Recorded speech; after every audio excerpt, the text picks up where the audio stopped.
왜 밀라레빠는 아무것도 받지 않았는가? 이번 장은 밀라레빠의 신만송 제17장 은빛 시냇가에서 편으로 세속의 청년이 수행자가 되는 순간에 대한 이야기입니다. 밀라레빠의 신만송 제17장 은빛 시냇가에서 편은 단순히 한 제자의 입문 이야기가 아닙니다.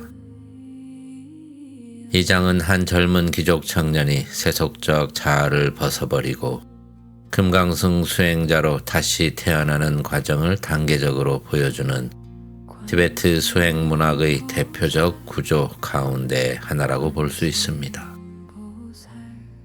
처음 읽으면 이 이야기는 반복적이고 다소 지루하게 느껴질 수도 있습니다. 청년은 끊임없이 무언가를 바치고 밀라레빠는 그것을 계속 거절합니다. 흑마를 바치고 신발을 바치고 상의와 외투와 모자를 바치고 보석과 무기와 허리띠와 칼을 바치고 사원을 바치고 여동생까지 바칩니다. 후반부에서는 바지와 초대와 자기 생명까지 내놓으려 합니다. 그러나 이 반복은 단순한 서사의 반복이 아닙니다. 오히려 이 장 전체는 무엇을 버릴 수 있는가를 점점 더 깊은 층위로 밀고 들어가는 수행의 구조입니다. 특히 중요한 점은 밀라레빠가 단순히 청빈한 성자처럼 나는 그런 것 필요 없다고 말하는 것이 아니라는 점입니다. 그는 청년이 바치는 모든 외적 사물을 수행의 내적 상징으로 전환시키고 있습니다. 청년에게 흑마는 힘과 신분과 속도와 남성성의 상징입니다. 하지만 밀라레빠에게 진짜 준마는 생명에너지와 마음이며 중앙 통로를 달리는 명상 자체입니다. 청년에게 신발은 험한 세상을 건너는 보호 장비입니다. 하지만 밀라레빠는 윤회의 진창과 욕망의 가시덤불을 건너는 수행자의 길을 말합니다.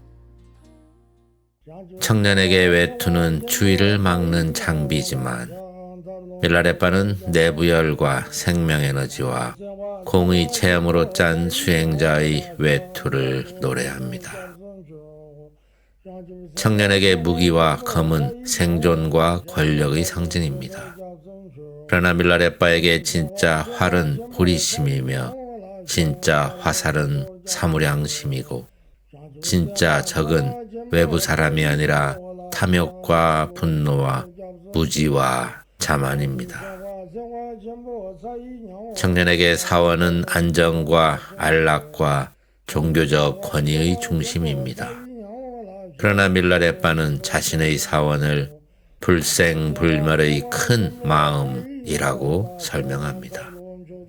그 사원의 기둥은 실체 없는 지혜이며 바닥은 내부열 명상이고 정원은 지복과 무념이며 참호는 공성입니다. 심지어 청년이 여동생을 바치는 장면조차 단순한 혼인의 제안이 아닙니다. 티베트 사회에서 혈족과 혼인은 인간 사회의 가장 깊은 결속 구조 가운데 하나입니다. 즉 청년은 이제 재산이 아니라 자신의 세계 자체를 바치려 하는 것입니다. 그러나 밀라레빠는 그것마저 다시 수행의 상징으로 전환합니다. 그는 자신의 진짜 연인은 수니야타, 곧 공성이라고 말합니다. 붉은 옷과 흰 옷을 입고 4가지 지복으로 장식된 여인은 실제 여인이 아니라 지혜의 상징입니다. 이 점에서 우리는 이 장이 단순한 도덕 이야기가 아니라 북이 인도 딴뜨라와 티베트 금강승의 상징 체계 안에 깊숙이 놓여 있다는 사실을 발견하게 됩니다. 실제로 이 장 전체에는 생명에너지, 중앙통로, 빈두, 내부열, 생기행과 원만행, 마하무드라, 네 가지 지복, 파르도의 광명, 공성과 자각, 무드라 행법과 같은 후기 금강승 수행체계의 언어가 끊임없이 등장합니다. 그러므로 이 장은 단순한 정기문학이라기보다 수행체계 자체를 시와 노래와 상징 안에 숨겨놓은 금강승 수행문학에 가깝습니다. 특히 전반부의 핵심은 보시 바라밀의 심화입니다. 처음에 청년은 단순히 재산을 바칩니다. 그러나 점점 더 깊어져 몸 가까운 곳, 사회적 체면, 권력, 안전, 거처, 가족, 관계, 자기 자신을 바치는 단계로 들어갑니다. 그리고 마침내 자기 생명까지 내놓으려 합니다. 즉 이 장의 보시는 단순한 재물의 보시가 아니라 자아동일시의 해체 과정이라고 볼 수 있습니다. 특히 후반부의 바지에 대한 장면은 매우 인상적입니다. 청년은 반벌거숭이 수행자를 보며 세상 사람들이 수치로 여긴다고 말합니다. 하지만 밀라레빠는 오히려 질문합니다. 정말 부끄러워해야 할 것은 몸인가 아니면 악업인가? 이 장면에서 티베트 금강승 수행자의 독특한 세계관이 드러납니다.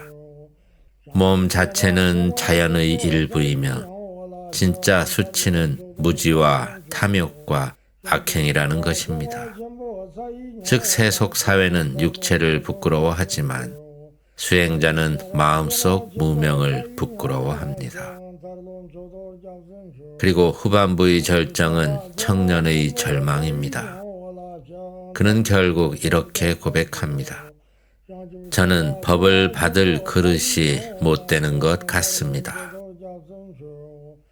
이 순간은 결정적입니다. 왜냐하면 지금까지 그를 움직여온 것은 은밀한 자부심이었기 때문입니다. 처음에 그는 말을 탄 귀족 청년이었습니다. 벌거벗은 수행자를 보고 속으로 비웃기도 했습니다. 하지만 밀라레빠가 강물을 건너는 장면을 보고 그의 세계는 무너집니다. 그 뒤 그는 나는 자질이 뛰어난 자다. 나는 많은 공덕을 지녔다. 나는 훌륭한 존재다. 라는 감각 속에서 계속 공양을 바칩니다. 그리고 밀라레빠는 그것을 모두 거절합니다. 왜냐하면 진짜 제자가 되기 위해서는 먼저 자아의 중심이 무너져야 하기 때문입니다. 그래서 청년은 마침내 절망하고 무너집니다. 그리고 바로 그 순간 밀라레빠는 그를 받아들입니다. 이 구조는 티베트 수행 문학에서 매우 중요시됩니다.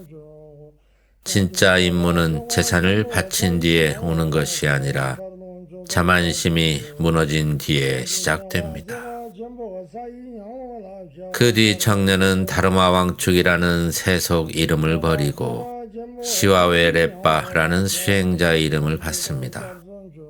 말을 타던 귀족 청년은 이제 맨발의 수행자가 됩니다. 그는 다시는 가죽신을 신지 않고 두 벌의 옷을 가지지 않으며 고향으로 돌아가지 않겠다고 맹세합니다. 그리고 그는 나로육법, 마하무드라, 댐촉불 입문, 꾸르꼴레 수행 등의 핵심 교의를 전수받습니다. 여기서 중요한 것은 밀라레빠가 그를 단순한 교리학자로 만들지 않는다는 점입니다. 마지막 부분의 위험과 오류의 노래는 이 장의 결론에 해당합니다. 밀라레빠는 논쟁을 좋아하는 학자, 언어에 집착하는 사람, 공허한 개념에 탐닉하는 수행자, 성직자라는 신분을 자랑하는 사람을 경계합니다. 왜냐하면 티베트 금강승, 특히 깍교파 전통에서 가장 중요한 것은 실제 수행이기 때문입니다. 그래서 밀라레빠는 말합니다. 많이 아는 것은 위험할 수 있다. 지식은 자만심이 되기 쉽고 문자는 수행을 대신할 수 없기 때문입니다.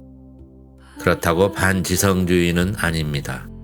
오히려 금강승 수행 전통 특유의 입장, 즉 교리도 중요하지만 교리가 실제 마음의 변형으로 이어지지 않는다면 그것은 또 하나의 집착이 될 수 있다는 점의 강조입니다. 결국 은빛 시냇가에서는 한 젊은이가 성자를 만난 이야기이면서 동시에 세속적 인간이 수행자로 다시 태어나는 이야기입니다. 더 깊게 말하자면 세속세계의 모든 가치 체계를 금강승 수행의 상징 체계로 변환시키는 이야기라고 할 수 있습니다.